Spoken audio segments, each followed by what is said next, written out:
boa tarde, você que agora nos acompanha ao vivo no programa De Olho na Saúde. Hoje nós temos uma entrevista bastante importante que vamos abordar o tema atendimento humanizado à pessoa com deficiência na área da saúde. Como estão esses atendimentos, como a pessoa com deficiência é atendida nos serviços de saúde, e para isso nós temos hoje uma convidada bastante especial, que é a Flávia Piaia. Tudo bem, Flávia? Tudo bem, Raquel. Boa tarde a todos os que acompanham aí o programa De Olho na Saúde. E é um grande prazer estar aqui no seu programa. Bom tê-la aqui para a gente abordar um tema bastante importante, para sabermos também como anda essa situação do atendimento da pessoa com deficiência nos serviços de saúde, né, Flávia? A gente sabe que às vezes não é adequado o atendimento, mas você aí foi provedora aí de um projeto campeão, premiado pela Secretaria de Saúde, e a gente queria que você contasse um pouquinho, primeiro, como foi esse início, né, de entrar nessa área da pessoa com deficiência, né, levantando a bandeira dessas pessoas, e como que foi seu trajeto até chegar nos serviços de saúde? Bom, Raquel, eu sou intérprete de língua de sinais desde 1998. Eu já trabalhava na área da saúde nessa época e trabalhava em um hospital privado, onde do lado desse hospital tinha uma escola de pessoas surdas, né? E presenciei casos de gestantes que estavam para dar à luz e dentro da sala de pré-parto essa gestante não conseguia se comunicar com o obstetra.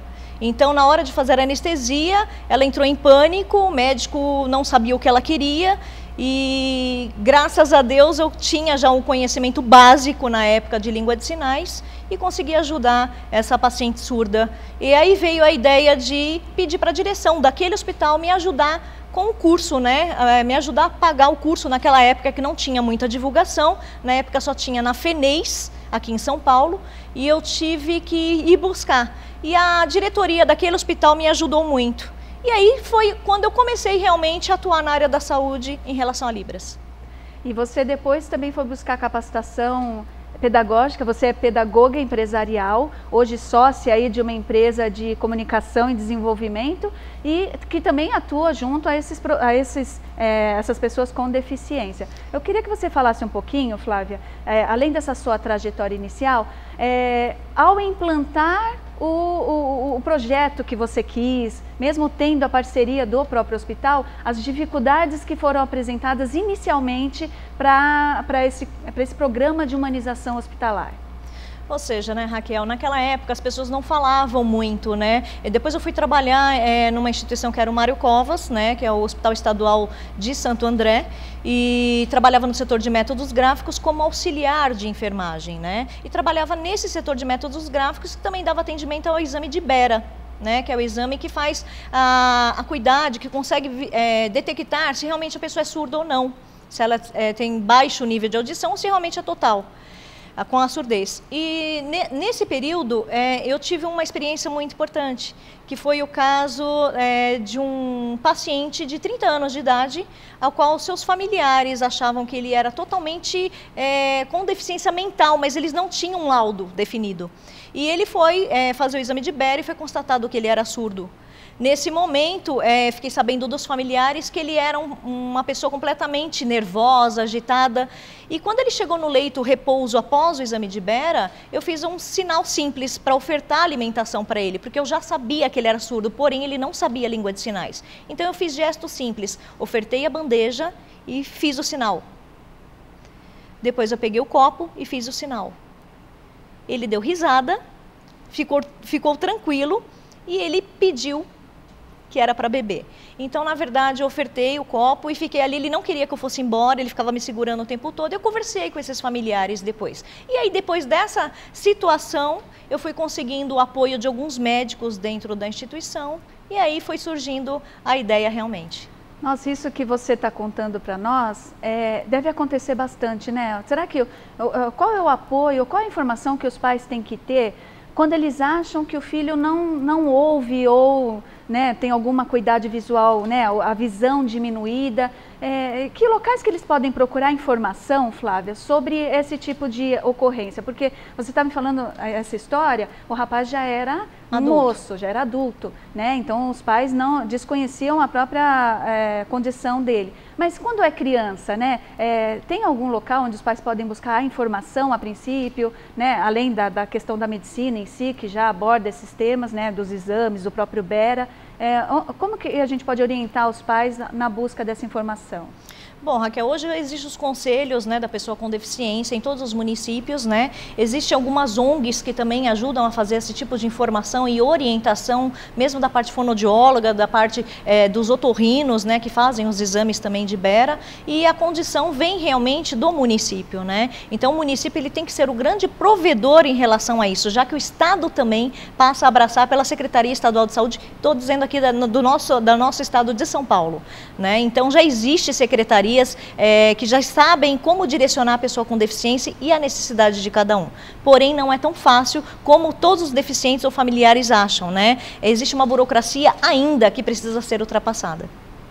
E dentro dessa questão, uma coisa que eu percebo que a população tem muita dúvida, porque migra muito essas nomenclaturas. Antes a gente chamava portador de necessidades especiais, agora é pessoa com deficiência. Por que muda tanto essa nomenclatura e por que antes era uma coisa, agora é outra? Tem alguma relação de pesquisa? Tem, Raquel. Existe o CONAD, o Conselho Nacional da Pessoa com Deficiência, onde eles vão ajustando todas essas nomenclaturas, né? Antigamente era pessoas portadoras de deficiência, depois pessoas portadoras de necessidades especiais. Então, na verdade, ficou pessoas com deficiência, porque todos nós portamos alguma coisa, mas não somos objetos, né? Então são pessoas com deficiência.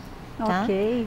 E surgiu também, nesse meio todo da discussão da pessoa com deficiência, a lei de Libras. Você poderia dizer um pouquinho sobre essa lei? Isso, a lei de Libras, ela veio, né? Na verdade, a lei de Libras, ela surgiu em meados de 2002 e realmente ela foi fundamentada entre 2002 e 2005, foi o auge da Lei de Libras, onde eu também me baseei na Lei de Libras para realizar o prêmio, né, que foi dado ao Hospital Mário Covas, que é o prêmio de humanização e atendimento às pessoas surdas e deficientes visuais na área da saúde. Então eu me baseei principalmente na Lei de Libras, né, para que nós pudéssemos orientar a gestão, orientar a parte jurídica para que nós pudéssemos implementar, devido à necessidade e o direito de ter a informação, o direito de ser bem atendido como qualquer outro cidadão. Já que o SUS, né, Raquel, ele promove a equidade, ele promove o direito do paciente ter a sua saúde através que o Estado ofereça isso, né? Então foi baseando-se nisso que eu fui buscando as informações dentro das leis e buscando que ela realmente fosse efetivada na área da saúde. E a Lei de Libras também, aí você que é internauta, eu estava conversando com a Flávia aqui fora do ar, você pode buscar essa lei aí para você obter mais informações. Aí só colocar Lei de Libras na internet aparece em larga escala, porque é uma lei que está aí divulgada na própria internet pelo governo. Então ela tem os seus decretos, a sua forma de agir aí perante o comportamento da sociedade em relação ao surdo, né? E as pessoas têm que se conscientizar que existe essa lei, que ela tem que ser consultada e utilizada nos seus direitos, né, enquanto usuário do serviço de saúde e para ser bem atendido, né? Eu queria, a gente pegou algum VT aí do hospital em que você fez o projeto, então a gente queria que passasse o primeiro vídeo para o pessoal conhecer um pouquinho como que começou todo esse projeto de humanização. Né? E depois gostaria até de agradecer, Raquel, o Hospital Estadual Mário Covas, gostaria de agradecer o grupo de humanização através da enfermeira Aline e através da intérprete atual de língua de sinais, que é a Mariana Medeiros, a qual nós entrevistamos para trazer esse VT aí para o seu programa. Ok, então eu vou pedir o Osmar para colocar aí o primeiro vídeo, por favor. Eu sou Mariana Medeiros, eu sou intérprete aqui do Mário Covas desde 2010. Esse trabalho aqui no hospital, ele começou pela Flávia Praia, começou em 2007 e inicialmente ele era tradução para os pacientes surdos entre o paciente e o profissional da saúde e também a transcrição de alguns preparos médicos do português para o braille. Então o trabalho ele se iniciou apenas focando a tradução. E no decorrer desse tempo nós também tivemos outros intérpretes e com o tempo foram incluindo alguns outros serviços. Depois entrou a Vânia Aquino, aí a Vânia, ela, além de fazer a tradução, ela incluiu o curso de Libras para os funcionários e também começou a ensinar Libras para algumas crianças que não conheciam o idioma. Então a criança aparecia aqui no hospital, ela era identificada como uma criança surda, mas ela não conhecia Libras.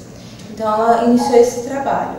Em 2010 eu entrei dando continuidade ao trabalho. Então chegou um paciente surdo no hospital, eu sou contatada, eles me chamam, inicialmente era no setor de reabilitação, agora no Centro Integrado de Humanização.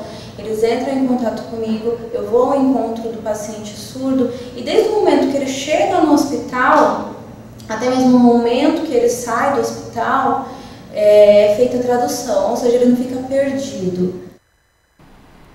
Com esse vídeo a gente pode perceber que teve aí uma história anterior, a da Mariana, né, Flávia, que você pode contar melhor como foi? Isso, eu fiz a implantação, como a Mariana disse, eu também dei treinamentos dentro do hospital para alguns funcionários, porém ainda não era como intérprete de língua de sinais e nem ainda como coordenadora de comunicação inclusiva na época. Hoje a Mariana ela faz parte do grupo de humanização do hospital, criou-se um outro setor necessário porque a Secretaria Estadual de Saúde de São Paulo determinou que isso fosse feito. Na minha época isso não existia. Era tudo inovador. Então eu ficava dentro do centro de reabilitação, né? E eu tinha que dar conta de tudo o que acontecia porque eu estava fazendo tudo que era novo, não existia nada nisso, na área da saúde sobre isso, né? Então realmente depois disso vieram outras intérpretes que tiveram um papel fundamental para a atuação hoje do Hospital Mário Covas em termos de atendimento à pessoa com deficiência.